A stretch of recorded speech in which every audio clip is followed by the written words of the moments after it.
Nearly 100 cars roared the Northern Lights Raceway to life this past weekend, all with the same goal: go as fast as you can.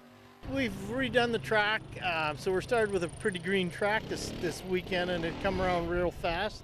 Sometimes that's a big issue with drag racing. Of course, if you can't get traction, it just doesn't work. But that wasn't the case as racers topped speeds of 190 miles per hour. 7 separate vehicle categories, including box cars, dragsters, and motorbikes, lit up the track. Some racers as young as 5 years old. My daughter races, I race.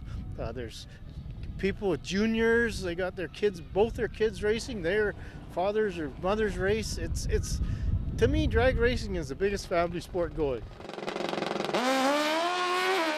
One of the crowd favorites is Brian Bates, who's been racing for the last 15 years. This is my home track. This is where I love to race, so it's comfy being here. His most recent investment is this little puppy, topping 185 miles per hour in 8 seconds or less. It weighs about 1,900 pounds with me in it, and that's the engine and chassis and everything. And this motor puts out a little over 1,100 horsepower. But despite the intimidatingly daunting look, it's designed for safety. The aerodynamics are fractionally perfect. And of course, a little confidence behind the wheel goes a long way. The driver's well protected by the cage and the restraints and all the other safety equipment, so it's a relatively safe sport. Unfortunately for Brian, a couple of second-round exits on the 2 days, but you can bet he'll be back.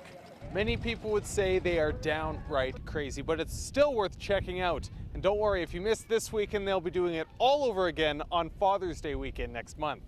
Mitch Bach, CJDC TV Sports, Fort St. John.